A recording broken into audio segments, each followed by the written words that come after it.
கற்க கசடர இஸ்லாம் எபிசோட் 22. அஸ்ஸலாமு அலைக்கும் வரஹ்மத்துல்லாஹி வபரகாத்துஹு. இஸ்லாத்தை கத்துக்கிற இந்த பயணத்துல நான் உங்க ஹைரா. பப்பா, இன்னைக்கு லைப்ரரியில ஒரு புக் ஷெல்ஃபை பார்த்தேன். அங்க ஹிஸ்ட்ரி, சயின்ஸ், கவிதைகள்னு எவ்வளவோ புத்தகங்கள் இருந்துச்சு. அதை பார்த்தப்போ எனக்கு நம்ம மார்க்கத்தை பத்தின ஒரு சிந்தனை வந்துச்சு. நம்ம எப்பவும் குர்ஆனை பத்தி பேசுறோம். அதுதான் நம்ம இதயம். ஆனா, தௌராத், இஞ்சில்ன்ற பெயர்களையும் நான் கேட்டிருக்கேன். சில சமயம் எனக்கு எப்படி தோணுதுன்னா, ஒரு பெரிய கதையோட கடைசி அத்தியாயத்த மட்டும் தான் நம்ம படிச்சுட்டு இருக்கோமோ? இஸ்லாம் எல்லா காலத்துக்கும் பொருத்தமான மார்க்கம்னா, நமக்கு முன்னாடி இருந்த மக்கள்கிட்ட அல்லாஹ் பேசலையா? இல்ல ஆயிரக்கணக்கான வருஷமா இந்த உலகம் அப்படியே அமைதியா இருக்குதா? வலைக்கும் சலாம் ஹைரா. நீ ரொம்ப ஒரு அழகான சிந்தனையை தான் சிந்திச்சிருக்க. நீ சொல்கிறது சரிதான். இது ஒரு நீண்ட நெடிய கதை தான். இந்த உலகம் எப்போதுமே அமைதியாக இருந்ததில்ல. நீ இமேஜின் பண்ணி பாரேன். ஆதம் அலைஹிஸ்ஸலாம் வந்த அந்த காலத்திலிருந்து இன்னைக்கு உள்ள அந்த காலம் எல்லாத்தையும் ஒரு நீண்ட நெடிய ஒரு இருட்டான பாதையாக கற்பனை பண்ணிக்கோ. அதில் ஒவ்வொரு சில மீட்டருக்கு நடுவில் ஒரு ஆள் விளக்கை ஏற்றி வச்சு அங்குள்ள மக்களுக்கெல்லாம் வழிகாட்டினா எப்படி இருக்கும்? இஸ்லாத்தில் நாம் எப்படி நம்புகிறோன்னா, இந்த பூமியில் வாழ்ந்த ஒவ்வொரு சமுதாயத்துக்கும் அல்லாஹ் தன்னுடைய வழிகாட்டுதல்களை அனுப்பாமல் இருந்தது கிடையாது. அதை நாம் விளக்குகளுக்கு ஒப்பிடலாம். அதுதான் வேதங்கள். நாம் வெறும் குரானுடைய மக்கள் மட்டும் கிடையாது. அல்லாஹ் இத்தனை காலமாக அனுப்பி வச்ச அனைத்து வேதங்களுக்கும் நாம் சொந்தக்காரங்க தான். அப்போ நம்ம பொதுவா கேக்குற அந்த 4 வேதங்கள் மட்டும் இல்லையா பாப்பா? இல்லவே இல்லை. நிறைய பேர் 4 வேதங்கள் மட்டும்தான் அல்லாஹ் அனுப்பிச்சதா நினச்சிக்கிட்டு இருக்காங்க. ஆனால் குரான் என்ன சொல்லுதுன்னா, இந்த உலகத்துக்கு அனுப்பப்பட்ட எல்லா சமுதாய மக்களுக்கும் அவரவர்கள் மொழியிலேயே அவர்களுக்கு வழிகாட்டுதல் அனுப்புனதா அல்லாஹ் குரானில் சொல்லி காட்டுறான். அல்லாஹ் சூரா அல் பக்கரால அத்தியாயம் 2 வசனம் 213 சொல்லி காட்டுறான். மனிதர்கள் ஒரே சமுதாயமாகவே இருந்தார்கள். அதற்கு பின்னர் அல்லாஹ் நபிமார்களை நற்செய்தி சொல்பவர்களாகவும் அச்சமூட்டி எச்சரிக்கை செய்பவர்களாகவும் அனுப்பி வைத்தான். அவர்களுடன் உண்மையை கொண்ட வேதத்தையும் இறக்கி வைத்தான் அப்படின்னு சொல்லிட்டு ஒவ்வொரு நபிமார்களுக்கும் அவர்களுக்கான வேதமோ அல்லது வழிகாட்டுதல்களோ அல்லாஹ் அனுப்புனதாக தான் சொல்லி காட்டுறான். இத கேட்கும்போது இந்த உலகமே ஒன்னோட ஒண்ணு கனெக்ட் ஆன மாதிரி இருக்கு. சரி, குரானை தவிர வேற என்ன வேதங்களோட பெயர்கள் நமக்கு தெரியும்? அல்லாஹ் குரானில் சொல்கிற அந்த பெயர் குறிக்கப்பட்ட வேதங்கள் என்னன்னாக்கா, மூசா அலை இஸ்லாம் அவர்களுக்கு அல்லாஹ் தௌராத்தை கொடுத்துருக்கான். தாவூத் அலை இஸ்லாம் அவர்களுக்கு வழங்கப்பட்ட வேதம் ஜபூர். ஈசா அலை இஸ்லாம் அவர்களுக்கு வழங்கப்பட்ட வேதம் இன்ஜீல்.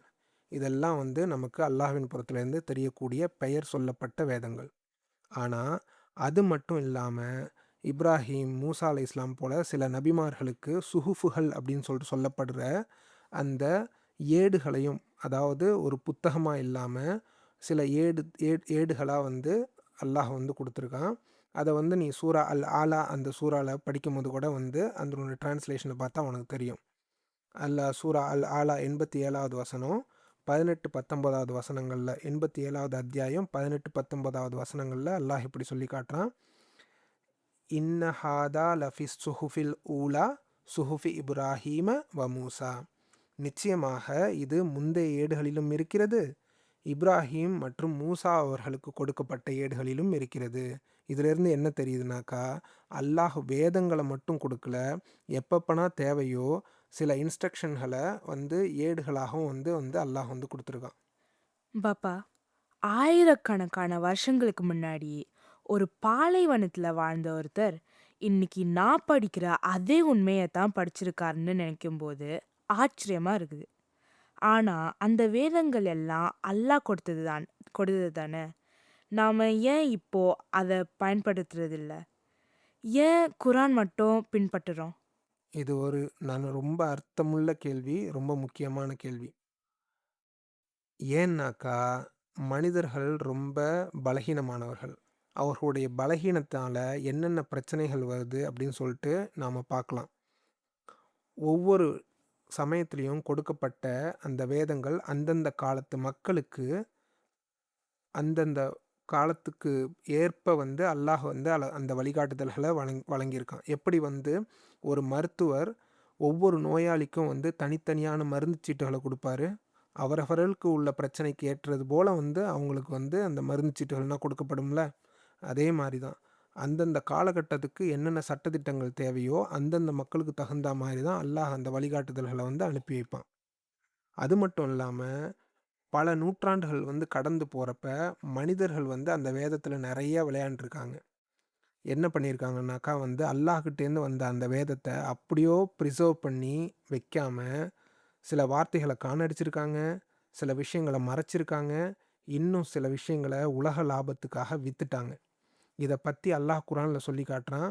மனிதர்கள் தங்கள் கைகளாலேயே வேதத்தை எழுதிவிட்டு இது அல்லாஹ்விடம் இருந்து வந்தது அப்படின்னு சொல்லிட்டு காசு சம்பாதிக்கிறதுக்காக இந்த மாதிரி சொல்லியிருக்காங்க அப்படின்னு சொல்லிட்டு அல்லாஹ் வந்து சொல்லி காட்டுறான். இது அந்த காலத்தில் நிறைய சமுதாயங்கள்கிட்ட வந்து நடந்திருக்கு. அதனால் அல்லாஹ் குரானை மட்டும்தான் தன்னுடைய புறத்திலிருந்து பாதுகாக்கிறதா வந்து வாக்குறுதி கொடுத்துருக்கான்.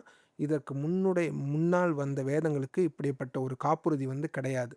அதனால தான் வந்து தௌராத்தோ இன்ஜிலோ நாம் பார்க்குற அந்த இன்னைக்கு நாம் பார்க்குற அந்த கிதாப்னா வந்து அல்லாஹ் எப்படி கொடுத்தானோ அந்த ஒரிஜினல் ஃபார்மேட்டில் இல்லை, நிறைய விஷயங்கள் வந்து மாற்றப்பட்டுருச்சு. இது கேட்கவே ரொம்ப கஷ்டமா இருக்கு பாப்பா. ஒரு பெரிய புதையல தொலைச்சு மாதிரி இருக்கு. உண்மைதான். அதனால தான் குரானை வந்து அல் முஹைமின் அப்படின்னு சொல்லுவாங்க. குரானை வந்து பாதுகாவலன் அப்படின்னு சொல்லுவாங்க. ஏன்னாக்கா அந்த குரான் வந்து என்ன செய்யுதுனாக்கா பழைய வேதங்களில் எது எதெல்லாம் வந்து அல்லாஹ்வின் புறத்திலிருந்து உண்மையிலே வந்ததோ அதையெல்லாம் வந்து குரான் வந்து உறுதிப்படுத்துது. எதெல்லாம் மாற்றப்பட்டிருக்கோ அது எல்லாவற்றையும் வந்து அல்லாஹ் சுட்டி காட்டி அதை திருத்தியும் வந்து சொல்கிறான் குரானில். இதுதான் குரானில் உள்ள ஒரு முக்கியமான விஷயம். இப்போது நீ குரானில் வந்து கையில் பிடிச்சிருக்கன்னா அது வெறும் 1400 வருஷங்களுக்கு முன்னால் வந்த புத்தகம் மட்டும் இல்லை. இப்ராஹிம், மூசா, ஈசா அலைஹிஸ்ஸலாம் அவங்களுடைய காலத்தில் கொடுக்கப்பட்ட எல்லா புத்தகங்களுடைய சாராம்சம் தான் வந்து இந்த குரான். ஸோ அது அவர்களுக்கு கொடுக்கப்பட்ட அந்த செய்திகளையும் வந்து உறுதிப்படுத்துது. அதில் மக்கள் என்னென்ன தப்பு எல்லாம் பண்ணாங்க அப்படிங்கிறதையும் சுட்டி காட்டுது. அப்படிப்பட்ட ஒரு ஃபைனல் எடிஷன் தான் வந்து நம்ம இப்போ வச்சிருக்கிற இந்த குரான். இதை நினைக்கும் போது ஒரு பெரிய நன்றியுணர்வு வருது பாப்பா. என்னால் ஒருபோதும் தொலைக்க முடியாத ஒரு வேதத்தை அல்லாஹ் எனக்கு கொடுத்துருக்கான். அதே சமயம் மற்ற வேதங்களை பின்பற்றுற மற்ற மத மக்கள் மேலேயும் எனக்கு ஒரு மரியாதை வருது. கரெக்டாக சொன்னேன். அதனால தான் அந்த வேதங்கள் மாற்றப்பட்டிருந்தாலும் நாம் அதை கேலி செய்கிறது கிடையாது. அதை அவமதிக்கவும் கூடாது அப்படின்னு சொல்லிட்டு இஸ்லாம் சொல்லுது. ஏன்னா அதோடைய ஆரம்பம் அல்லாஹ்கிட்டேருந்து வந்த விஷயங்கள் அதில் இன்னமும் இருக்குது. அந்த கிதாப்களை பற்றி புரிஞ்சிக்கும் போது உனக்கு ஒன்று புரியும். அல்லாஹ் முதல் நாளிலிருந்தே ஆதம் அலைஹிஸ்ஸலாம் வந்து இந்த உலகத்துக்கு அனுப்பப்பட்ட அந்த முதல் நாளிலிருந்தே அல்லாஹ் சொல்லி அனுப்புகிறான், நீங்கள் வந்து பூமிக்கு போங்க, என்னுடைய அந்த வழிகாட்டுதல் உங்கள் பின்னாலேயே வரும் அப்படின்னு சொல்லிட்டு. அல்லாஹுடைய வழிகாட்டுதல் இல்லாமல் முதல் மனிதர் ஆதம் கூட வந்து சரியான முறையில் வந்து தன்னுடைய வாழ்க்கையை வாழ்ந்திருக்க முடியாது. அதனால் நாம் என்றைக்குமே வந்து அல்லாஹ் வந்து வழிகாட்டுதல் இல்லாமல் இருட்டில் விட்டுறல. அல்லாஹ் முதல் மனிதரை அனுப்பின அந்த காலத்திலேருந்தே அல்லாஹ் நமக்கு வழிகாட்டிக்கிட்டே தான் இருக்கான். அவனுடைய கைடன்ஸ் வந்து நம்ம ஒவ்வொரு நாளும் வந்து பெற்றுக்கிட்டு இருக்கோம். அதோடைய ஃபைனல் வடிவம் தான் வந்து நாம் வச்சிருக்கிற இன்னைக்கு குரான். முன்னாடியெல்லாம் குரானை நம்ம புத்தகம்னோ மற்றதை அவங்க புத்தகம்னோ நினச்சேன். ஆனால் இப்போ இது எல்லா காலத்துலேயும் அல்லாஹ் நம்ம எல்லாரோடையும் பேசின ஒரு உரையாடல்னு புரியுது. அந்த புரிதல் தான் வந்து உன்னோட ஈமானில் ஒரு முக்கியமான மைல்கல். இது உன்னோட பார்வையை ரொம்ப பெருசாக விரிவாக பார்க்க வைக்கும். உன் நம்பிக்கையை இந்த உலகத்தோட கடந்த காலத்தை பழமையானதுன்னு சொல்லிட்டு உணர வைக்கும். இன்னைக்கு நைட்டு குரானை பார்க்கும்போது இப்ராஹிம் அலைஹிஸ்ஸலாம் ஓதின அந்த ஏடுகளையும் தாவூத் அலைஹிஸ்ஸலாம் ஓதின சபூரையும் நான் நினச்சி பார்ப்பேன் பாப்பா. உலகத்தோட மொத்த வரலாறும் இந்த பக்கங்களுக்குள்ள இருக்கிற மாதிரி தோணுது. இது ஹைரா. இஸ்லாத்தை கற்றுக்கிற என்னோட பயணம் தொடரும். அஸ்ஸலாமு அலைக்கும் வரஹ்மத்துல்லாஹி வபரகாத்துஹு.